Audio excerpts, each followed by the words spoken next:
யார் இந்த சீதாலட்சுமி?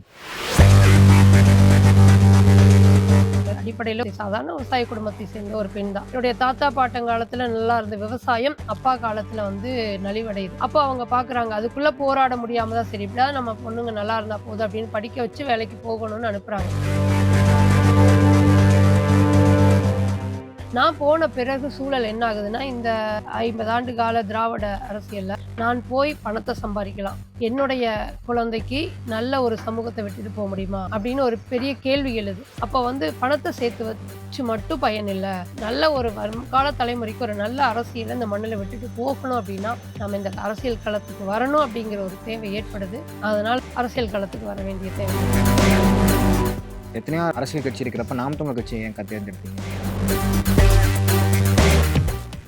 திமுக சமூக நீதி பேசும், ஆனா அவங்களுடைய சொந்த வட்டத்துக்குள்ளே மகளுக்கு உறவுகளுக்குள்ள தான் கொடுத்துக்குவாங்க, அதிகாரமாகட்டும் பொறுப்பாகட்டும் அமைச்சர் பதவியாகட்டும். ஆனால் இன்றைக்கு எளிய பிள்ளைகளை கூட இன்றைக்கு ஆணுக்கு பெண் சமம் அல்ல, ஆணும் பெண்ணும் சமம் என்று இன்றைக்கு அரசியல் களத்தில் எடுத்திருக்காங்க. எல்லா அங்கீகாரமும் கொடுக்கலாம், ஆனா எல்லாத்த விட சிறந்த அங்கீகாரம் இன்றைக்கு அரசியல் களத்தில் கொடுக்கக்கூடிய அங்கீகாரம் தான். அந்த அங்கீகாரம் தான் வலிமையானது, தேவையானது, முக்கியத்துவம் வாய்ந்தது. அதை இன்றைக்கு அண்ணன் சீமான் அவர்கள் இந்த களத்தில் கொடுக்கிறார். அதனால அதுல பயணிக்கிறது எனக்கு ரொம்ப ஒரு பெருமையா நினைக்கிறேன்.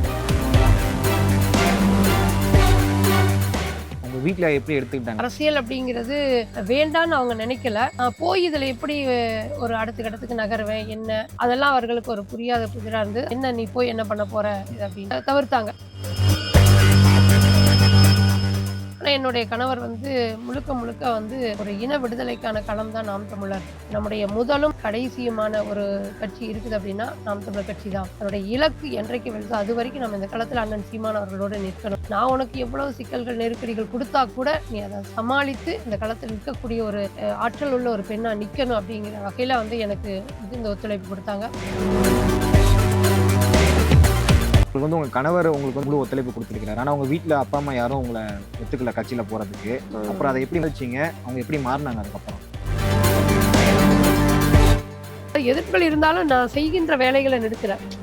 கொஞ்சம் கோபமா சொல்லுவாங்க, இருந்தாலும் அப்பா இல்லப்பா அப்படின்ட்டு நம்ம வேலை தொடங்கிட்டு இருந்தோம். அதுக்கு பிறகு எங்க அம்மாவை எங்களுக்கே தெரியாம நீ அந்த கூட்டத்துக்கு போயிட்டு வா அப்படின்ட்டு அனுப்புனாங்க. அப்ப அந்த கூட்டத்துக்கு அம்மா பாக்குறாங்க. கூட்டமெல்லாம் முடிச்சுட்டு வழக்கம் போல வர்றேன், வழக்கம் போல திட்டுவாங்க அப்படின்னு நினைச்சிட்டு தான் வரோம். ஆனா வந்தோடனே இங்க ஒரு பெரிய ஒரு மாற்றம். வாழ்த்துனாங்க, நீ செல்கின்ற பாதை சரி, சீமான் மிக சிறப்பா பேசினாரு. அப்பா கிட்ட ஒரு மகளுக்கு கிடைக்கக்கூடிய அந்த வாழ்த்து இருக்கு பாத்தீங்களா, அது எனக்கு இன்னும் கூடுதல் வலிமையை கொடுத்தது. நான் இன்றைக்கு நாம் தமிழரை யாரை சந்திச்சாலும் சொல்கிறேனோ இல்லையோ, அம்மா எங்க யாரை சந்திச்சாலும் அண்ணன் சீமான் அவர்களையும் நாம் தமிழர் கட்சியும் வாக்கு செலுத்துங்க அப்படின்னு இன்றைக்கு மட்டும் இல்ல, அந்த நாள்ல இருந்தே தொடங்கிட்டாங்க. அது என்னுடைய மகளை கூட்டி போய் 2016 களத்துல வேலை செய்ததாகட்டும், தேர்தல் களத்துல இன்றைக்கும் தொடர்ந்து வேலை செய்வதாகட்டும். நீங்க 2009 இப்ப வரை கட்சியில இருக்கிறீங்க. நீங்க என்னென்ன போராட்டங்கள்லாம் முன்னீங்க, என்னென்ன ஆர்ப்பாட்டங்கள்லாம் கலந்து கொண்டீங்க? இங்க விவசாயிகள் சிக்கலாகட்டும், வேற இந்த மண் சார்ந்த என்ன சிக்கலாக இருந்தாலும், மதுக்கடைகளுக்கு எதிராக பல இடங்களில் நம்ம போராடி இருக்கிறோம். இப்படி எந்த சிக்கலாக இருந்தாலும் தொடர்ச்சியா அதுக்கப்புறம் என்னுடைய மகள் இசைமதி பிறந்துடுறாங்க. 1.5 வயசுல இருந்து எங்க போனாலும் நாங்க எடுத்துட்டு போகக்கூடிய சூழல் தான் இருக்கு. வேலூர் சிறை அண்ணன் இருக்காங்க போது அண்ணனை சிறையில பார்க்க போகணும் அப்படின்ட்டு நானும் என்னுடைய கணவரும் போறோம். போய் காத்திருக்கிறோம். அப்புறம் அண்ணன் உள்ள வர சொல்றாங்க. உள்ள போனோடனையும் அப்போ அங்க அண்ணனுக்கு பக்கத்துல வெள்ளை உடை போட்டு எண்கள் போட்டு ஒரு அண்ணா நிக்கிறாரு. அப்போ அறிவு அப்படின்னு அறிமுகப்படுத்துறாரு, இவங்க போராளிகள் அப்படிங்கிறாரு. அப்போ அந்த இடத்துல அண்ணன் அப்பவே ஒரு விதை ஊன்றிடுறாரு, பேரறிவாளன் விடுதலை, தமிழ் தேசிய இனத்தின் விடுதலை அப்படிங்கிற ஒரு புள்ளிய. நான் உண்மையில் பேரறிவாளன் விடுதலை சாத்தியமாகும் என்று நான் நினைச்சு செய்யல, அந்த கடமையை செய்வோம். பேரறிவாளன் விடுதலையான பிறகு தமிழ் தேசியம் கட்டாயம் வெல்லும், அண்ணன் சீமான் அவர்கள் எடுத்த லட்சியம் வென்று முடிப்போம்ங்கிற நம்பிக்கை எனக்கு அதன் மூலம் தான் கிடைச்சது. தாய் தமிழர்களுக்கு வணக்கம். இன்று நம்மோட நேர்காணலுக்கு இணைந்திருப்பது கோபி சட்டமன்ற தொகுதி நாம் தமிழர் கட்சி வேட்பாளர் அக்கா சீதாலட்சுமி அவர்கள். அக்கா வணக்கம். தம்பி வணக்கங்க. நல்லா இருக்கீங்களா? நலமா இருக்கேன் தம்பி. அக்கா வாழ்த்துக்கள்க்கா. அண்ணன் சீமான் அவர்களால வேட்பாளரா அறிவிக்கப்பட்டிருக்கீங்க. அதுக்கு வாழ்த்து தெரிவிச்சுக்கிறேன். மிக்க நன்றி தம்பி. இந்த காணொளி நான் 2 விதமா கொண்டு போணும்னு நினைக்கிறேன். ஒண்ணு ஒரு வாக்காளரா நான் உங்கள பத்தி தெரிஞ்சுக்கணும்னு நினைக்கிறேன். இன்னொன்னு அதே ஒரு வாக்காளரா நான் ஏன் உங்களுக்கு ஓட்டு போடணும்னு தெரிஞ்சுக்கணும்னு நினைக்கிறேன். உங்கள பத்தி தெரிஞ்சுக்கலாம். யார் இந்த சீதாலட்சுமி? என் பேர் சீதாலட்சுமி. நீங்களே சொல்லிட்டீங்க. கோபி தொகுதியில சீதாலட்சுமி மருத்துவமனையில பிறந்ததுனால தான் அப்பா எனக்கு அந்த நினைவாக அவங்களுடைய பொது சேவையினுடைய நினைவாக சீதாலட்சுமிங்கிற பெயரை எனக்கு வைக்கிறாங்க. இளங்கலை பொருளாதாரம் கோபி கலை அறிவியல் கல்லூரியில தான் படித்தேன். முடிச்சுட்டு முதுகலை ஆய்வியல் தமிழியல் நான் படித்தேன். அது பாரதியார் பல்கலைக்கழகம் கோவையில். முடித்த உடனே நான் ஆசிரியராக 13 ஆண்டுகள் ஈரோடு நவரசம் பள்ளியில் ஆசிரியராக வேலை பார்த்தேன். சரிங்கக்கா. இப்போ நீ 13 ஆண்டுகள் ஆசிரியரா வேலை பார்த்துருக்கீங்க. அது உங்களுக்கு ஒரு அமைதியான வாழ்க்கையை கொடுத்துருக்கோம். அதை விட்டுட்டு ஏன் அரசியலுக்குள்ள வந்தீங்க? தம்பி, இப்போ நான் ஆசிரியராக வேலை செய்தேன். இன்னும் சொல்லப்போனால் நான் ஒரு அடிப்படையில் ஒரு சாதாரண விவசாய குடும்பத்தை சேர்ந்த ஒரு பெண் தான். அப்பா அம்மா பாரம்பரியமாக நம்முடைய தொழில் விவசாயம் தான். இப்போ நான் அந்த விவசாயத்தில் இருந்து அந்த தொழிலையே செய்யாமல் நான் ஆசிரியர் பணிக்கு போகிறேன்னாவே அங்கே ஒரு ஒரு சூழல் நீ புரிஞ்சுக்கணும். ஏன்னா அடிப்படையில் விவசாயம் போட்ட முட்டுவலி கூட எடுக்க முடியாத ஒரு சூழலுக்கு தான் என்னுடைய பெற்றோர்களும் அதுக்கு முன்னால என்னுடைய தாத்தா பாட்டங்காலத்துல நல்லா இருந்த விவசாயம் அப்பா காலத்துல நலிவடையுது. அப்போ அவங்க பாக்குறாங்க அதுக்குள்ள போராட முடியாம தான் சரி இப்படியாவது நம்ம பொண்ணுங்க நல்லா இருந்தா போதும் அப்படின்னு படிக்க வச்சு வேலைக்கு போகணும்னு அனுப்புறாங்க. நான் போன பிறகு சூழல் என்ன ஆகுதுன்னா, இந்த 50 ஆண்டு கால திராவிட அரசியல்ல நான் போய் பணத்தை சம்பாதிக்கலாம், ஆனா என்னுடைய குழந்தைக்கு நல்ல ஒரு சமூகத்தை விட்டுட்டு போக முடியுமா அப்படின்னு ஒரு பெரிய கேள்வி எழுது. அப்போ பணத்தை சேர்த்து வச்சு மட்டும் பயன் இல்லை. நல்ல ஒரு வருங்கால தலைமுறைக்கு ஒரு நல்ல அரசியலை இந்த மண்ணில் விட்டுட்டு போகணும் அப்படின்னா நம்ம இந்த அரசியல் களத்துக்கு வரணும் அப்படிங்கிற ஒரு தேவை ஏற்படுது. அதனால நான் இந்த அரசியல் களத்துக்கு வர வேண்டிய தேவை ஏற்படுது. எத்தனையோ அரசியல் கட்சி இருக்கிறப்ப நாம் தமிழர் கட்சி ஏன் தேர்ந்தெடுத்தீங்க? நாம் தமிழர் கட்சி மட்டும்தான் இன்றைக்கு மக்களினுடைய தேவையை இந்த மண்ணுக்கான சிக்கலை தீர்ப்பதற்கு ஒரு கட்சி இருக்கு. இன்றைக்கு இதுவரைக்கும் இருந்த கட்சிகள் உங்களுக்கு தெரியும், எல்லா கட்சிகளுமே மக்களை எப்படி பார்க்குது அப்படின்னா ஒரு தங்களுடைய சுயநல தேவைகளுக்கான ஒரு ஓட்டாளராக தான் பார்க்குது, ஒரு வாக்காளர் அவ்வளவுதான் பார்க்குது. ஆனால் இன்றைக்கு எல்லா கட்சிகளும் பணத்தை நம்பித்தான் மக்களை பார்க்குது. ஆனால் அண்ணன் சீமான் அவர்கள் மட்டும்தான் மக்களை நம்பி இந்த களத்தில் நிற்கிறார். மக்களை நேசித்து இந்த மண்ணை நேசித்து இந்த களத்தில் நிற்கிறார். அப்போ இந்த நாம் தமிழர் கட்சி அனைத்து மக்களுக்குமானது. நாம் தமிழர் அரசியல் அப்படிங்கிறது அனைத்து உயிர்களுக்குமானது. இன்றைக்கு காக்கை குருவி எங்கள் ஜாதி, நீல் கடலும் மலையும் எங்கள் கூட்டம், நோக்க நோக்க களியாட்டம் சொன்னார் நம்முடைய உணவன் பாரதி. ஆனா இன்றைக்கு அப்படி இருக்கா சூழல்? இந்த காக்கை குருவிகளோட சத்தமே கேட்க முடியாத ஒரு நிலைக்கு ஒரு செயற்கை வாழ்வியலுக்குள்ளதான தள்ளப்பட்டிருக்கோம். அப்ப இதை யார் மீட்டெடுப்பது? அடிப்படை விவசாயம். இன்னைக்கு விவசாயம் இல்லை. அதே போல நீர் விற்பனைக்கு வந்துருச்சு. காற்று நாளைக்கு விற்பனைக்கு வருவதற்குள் ஒரு தூய சமூகத்தை படைக்கணும்னு சொல்லக்கூடிய ஒரு கட்சி இருக்குது அப்படின்னா அது நாம் தமிழர் கட்சி தான். இப்போ அதனால இன்னைக்கு நாம் தமிழருடைய அரசியல் இன்னைக்கு தேவையா இருக்கிறதுனால அரசியல் வேண்டாம் என்று நம்ம ஒதுங்கி போக முடியாது.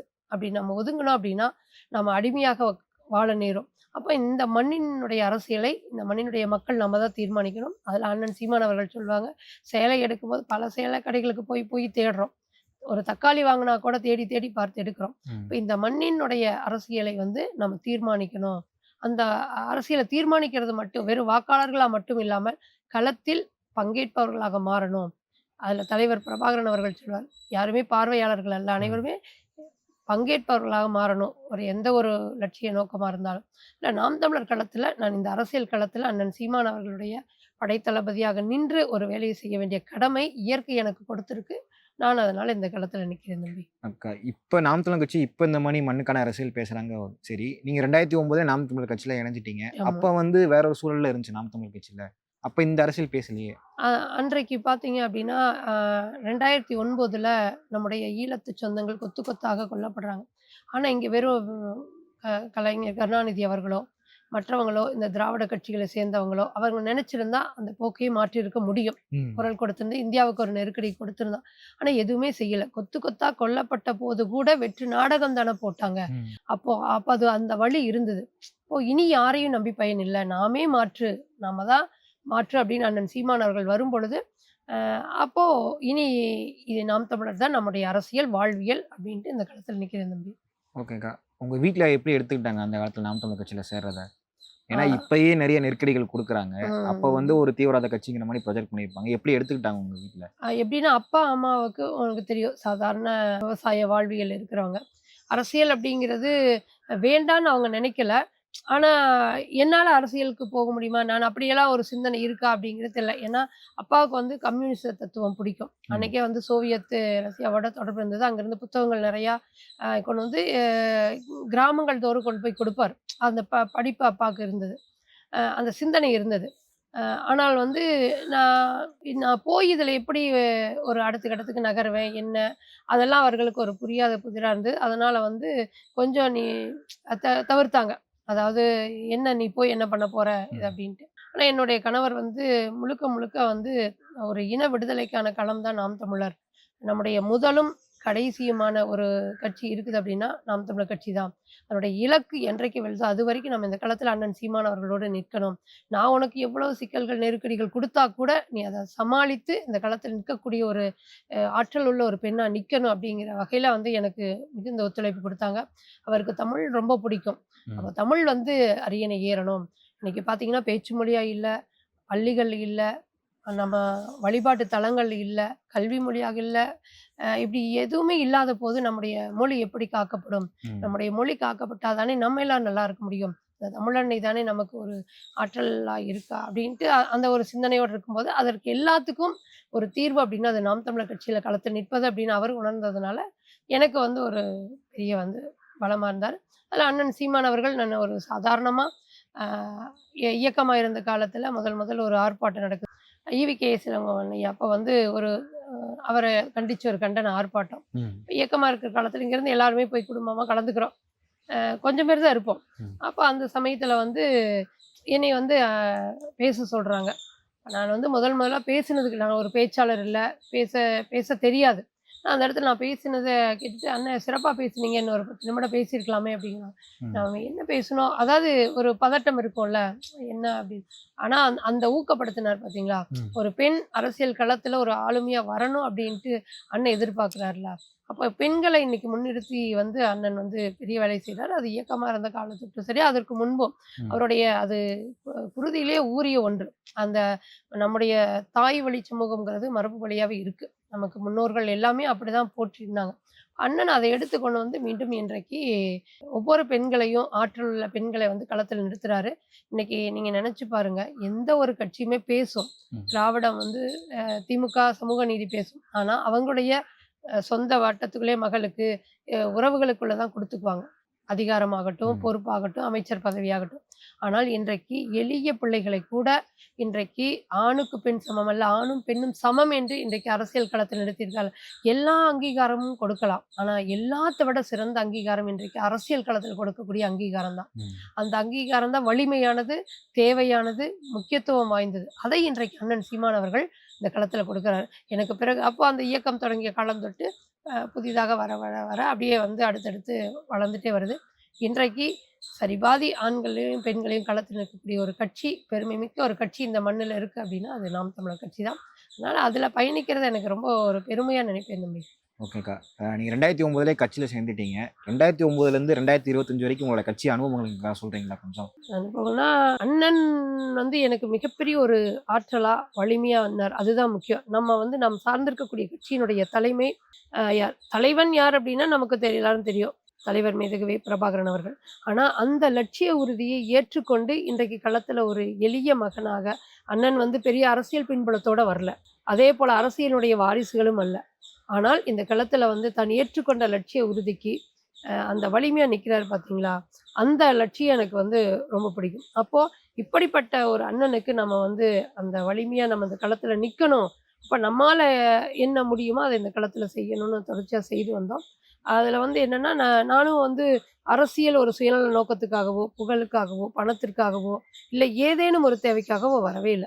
அண்ணன் என்ன கட்டளை இடுகிறார்களோ, அதை செய்கின்ற ஒரு படைத்தளபதியா நம்ம இங்க இருக்கிறோம். அதுல வந்து நம்ம காலகோட்டத்துல சில சிக்கல்கள் வரும். ம். போராட்டங்கள் இருக்கும். அதெல்லாம் கடந்து நம்ம நிக்கணும். இப்போ எப்படின்னா ஒரு நம்ம சொல்லுவோம்ல, என் மனசாட்சிக்கு விரோதம் இல்லாமல் நான் இந்த பணியை செய்கிறேன் அப்படின்னு சொல்லுவோம். என்னுடைய மனசாட்சியாக நான் அண்ணன் சீமான் அவர்களை பார்க்கிறேன். அப்போ நான் ஒருபோதும் வந்து எந்த ஒரு சூழல்லையும் இது துரோகங்களை சுமந்த மண்ணை நம்ம காலங்காலமா பார்த்துட்டு வந்தோம். ம். இனி ஒருபோதும் நாம் தமிழர்ல இருந்துகிட்டு எத்தனையோ துரோகங்கள் இருந்தாலும் நான் ஒருபோதும் அந்த துரோகத்தை செய்யக்கூடாது. எதற்கும் விலை போகாமல் சமரசம் இல்லாமல் இந்த களத்துல நின்று வெல்லணும் அப்படிங்கிற ஒரு நோக்கத்தோட தான் தம்பி இந்த களத்துல நிற்கிறேன். நீங்க 2009லேருந்து இப்போ வரை கட்சியில இருக்கிறீங்க. நீங்க என்னென்ன போராட்டங்கள்லாம் முன்னெடுத்தீங்க? என்னென்ன ஆர்ப்பாட்டங்கள்ல கலந்து கொண்டிருக்கீங்க? தம்பி இப்போ பார்த்தீங்கன்னா, இயக்கமா இருந்து அடுத்தது முதல்ல மே 18 தான் வந்து மதுரையில கட்சியா வந்து அண்ணன் தொடங்குறாரு. அந்த கட்சியா தொடங்குவதற்கு பல போராட்டங்களை நம்ம சந்திக்க வேண்டியதா இருந்தது. ம். அதுல வந்து என்னன்னா, அமுதாக்கா இருப்பாங்க. உங்களுக்கு தெரியும். கலிய பெருமாளுடைய மருமகள். மருமகள். ஆனா அந்த மேடையில பேசும்பொழுது அந்த இடத்துல வந்து எனக்கு ஒரு வாய்ப்பு குடுக்குறாங்க. ம். அது எனக்கு மிகப்பெரிய ஒரு என்ன சொல்றது? நான் அப்படிங்கிறதுக்காக பார்க்கல.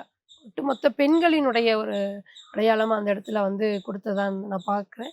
அதுக்கு பிறகு கால ஓட்டத்துல இங்க விவசாயிகள் சிக்கலாகட்டும், மீனவர் சிக்கலாகட்டும், வேற இந்த மண் சார்ந்த என்ன சிக்கலாக இருந்தாலும், மதுக்கடைகளுக்கு எதிராக பல இடங்கள்ல நம்ம போராடி இருக்கிறோம்.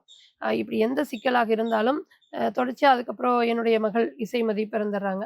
அவ 1½ வயசுலேருந்து எங்க போனாலும் நாங்க எடுத்துட்டு போகக்கூடிய சூழல் தான் இருக்கு. இன்னும் சொல்லப்போனா, அப்போ நடந்த கலந்தாய்வு கூட்டம். அதெல்லாம் பார்த்தீங்கன்னா, அ குழந்தைங்க எப்படி அவங்க பாட்டுக்கு விளையாடிட்டு இருப்பாங்கல்ல. அப்ப அந்த மேடையில ஏறி விளையாடிட்டு ஏதாவது எடுத்து வேலை பண்ணிட்டு இருந்தா கூட, "அண்ணன் வந்து விட்டுரு" அப்படிம்பாங்க. ம். அதேபோல மேடைகள்ல பே பேசும்போது கீழ மண் இருக்கும் அப்போ. அப்ப அந்த மண்ணுல விளையாட்டுனா விட்டுருமாங்க.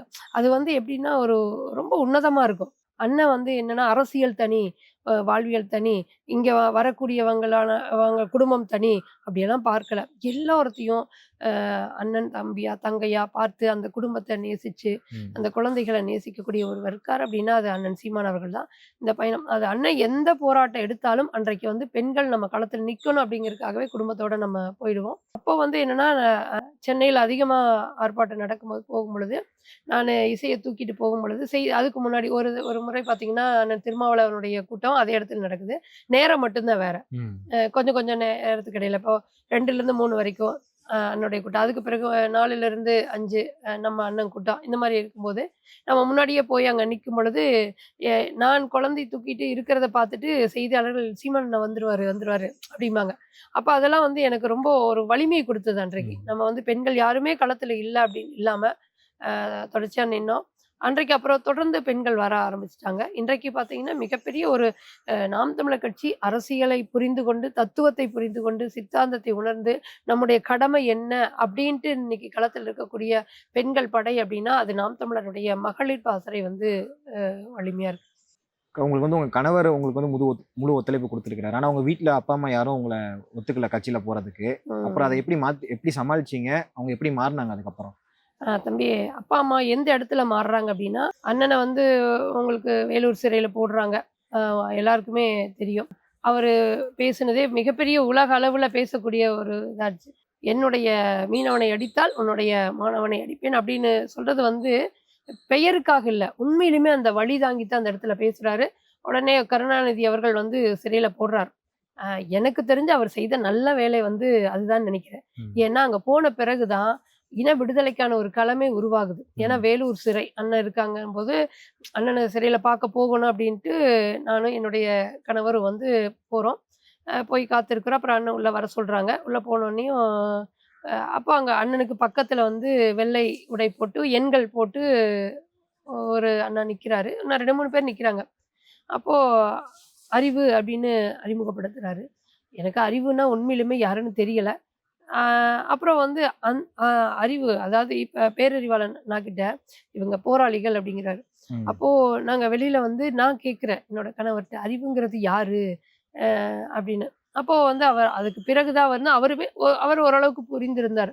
அப்போ வந்து பேரறிவாளன் ராஜீவ்காந்தி கொலை வழக்குல குற்றம் சாட்டப்பட்ட ஒரு தண்டனை கைதியா இருக்கக்கூடிய அறிவு அப்படின்னு சொல்லும் பொழுது, அப்போ அந்த இடத்துல அண்ணன் வந்து அப்பவே ஒரு விதை ஊன்றிரு பேரறிவாளன் விடுதலை, தமிழ் தேசிய இனத்தின் விடுதலை ம். அப்படிங்கிற ஒரு புள்ளிய வந்து நம்ம எந்த இடத்துல அண்ணன் பேசினாலும் அரசியல் தான் பேசுவாரு. அப்ப அங்க ஒரு ஒரு விதை எங்களுக்கு ஊனும்போது வெளியில வரும்போது, எனக்கு முதலாக சிறைக்கு போனது ரொம்ப பிடிச்சிருந்தது. ம். ஏன்னா, அவ்வளோ அருமையா இருந்தது. ஏதோ ஒரு உன்னதமான ஒரு இடத்துக்கு போனோம் அப்படிங்கிற உணர்வு தான் அந்த வேலூர் சிறைக்குள்ள போ போய் வந்தது. அப்புறம் வந்ததுக்கு பிறகு வந்து துண்டறிக்கை வந்து முதல் முறை போடுறோம். அண்ணன் இந்த ஒரு கருத்த சொல்ட்டாரு. என்னுடைய கணவருக்கு வேகம். ம். அ அப்போ "தூக்கிலிடு அல்லது விடுதலை செய்" அப்படிங்கிற மாரி போட்டு, அந்த துண்டறிக்கை போட்டு, நான் அப்போ பள்ளியில ஆசிரியரா வேலை பார்க்குறேன். அப்ப அந்த இடத்துல என்ன பள்ளி முடிந்து ஈரோடு பேருந்து நிலையத்துல அந்த கொஞ்ச நேரத்துல நீ பேருந்துகள் ஏறி குடும்பாரு. எனக்கு அப்போ கொஞ்சம் உண்மையில தயக்கமா இருக்கும். ஏன்னா நான் பள்ளியில ஆசிரியரா வேலை பார்க்குறேன். என்னுடைய மாணவர்கள் ஓரளவுக்கு அங்க எல்லாம் தெரிஞ்சவங்களா இருப்பாங்க. எப்படி இத குடுக்குறது அப்படிங்கிற முதல்ல ஒரு தயக்கம் இருந்தது.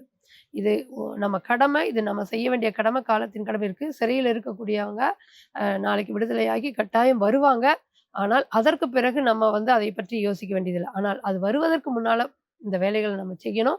மக்கள்ட்ட கொண்டு போய் இந்த செய்திய சேர்க்கணும்.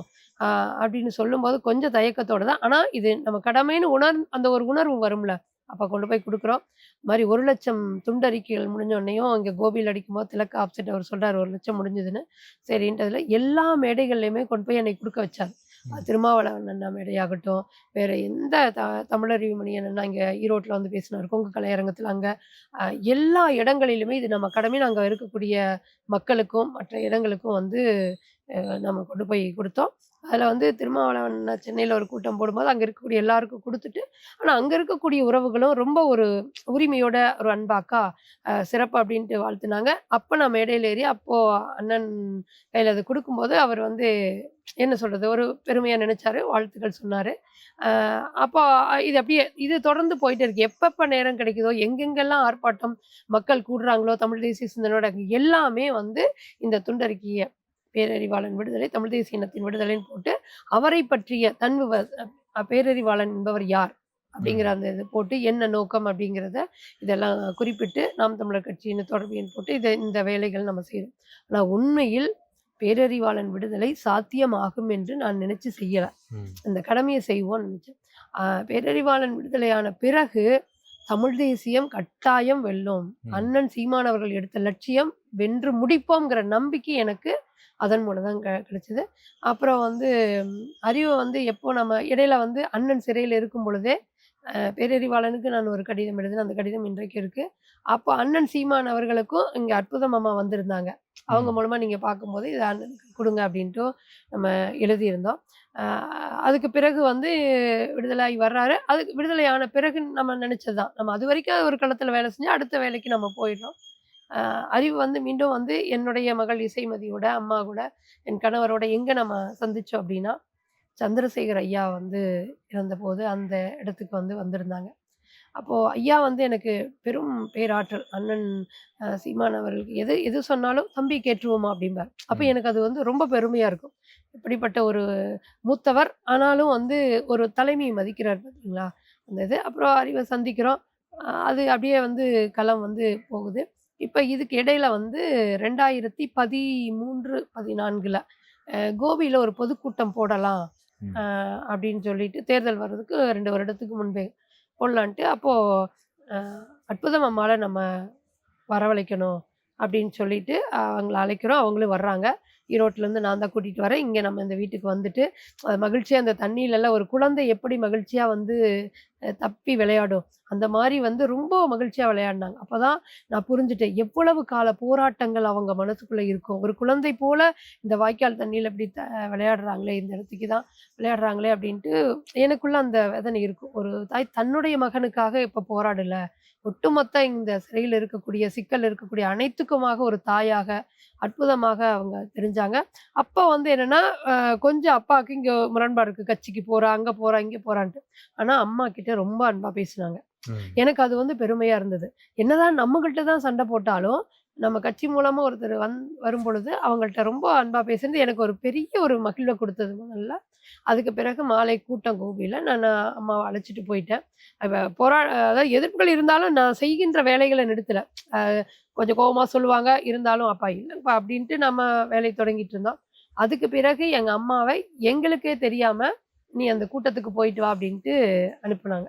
அப்ப அந்த கூட்டத்துக்கு அம்மா வந்து பார்க்குறாங்க. அப்ப வந்து அண்ணன் சீமான் அவர்கள் அந்த கூட்டம் தான். அப்போ வந்த பிறகு நான் அன்னைக்கு கூட்டமெல்லாம் முடிச்சுட்டு வழக்கம் போல வர்றேன். வழக்கம் போல திட்டுவாங்க அப்படின்னு நினைச்சிட்டு தான் வரோம். ஆனா வந்தோனே இங்க ஒரு பெரிய ஒரு மாற்றம். ம். அ வாழ்த்துனாங்க. "நீ செல்கின்ற பாதை சரி. சீமான் மிக சிறப்பா பேசினாரு." எனக்கு இதுவரைக்கும் இருந்த திட்டிட்டு இருப்பாங்க. அ ஒரு ஒரு சூழல் இருந்தது. அது பழகி போச்சு. ஆனா இப்படி வந்த உடனே ஒரு அப்பா கிட்ட ஒரு மகளுக்கு கிடைக்கக்கூடிய அந்த வாழ்த்து இருக்கு பார்த்தீங்களா?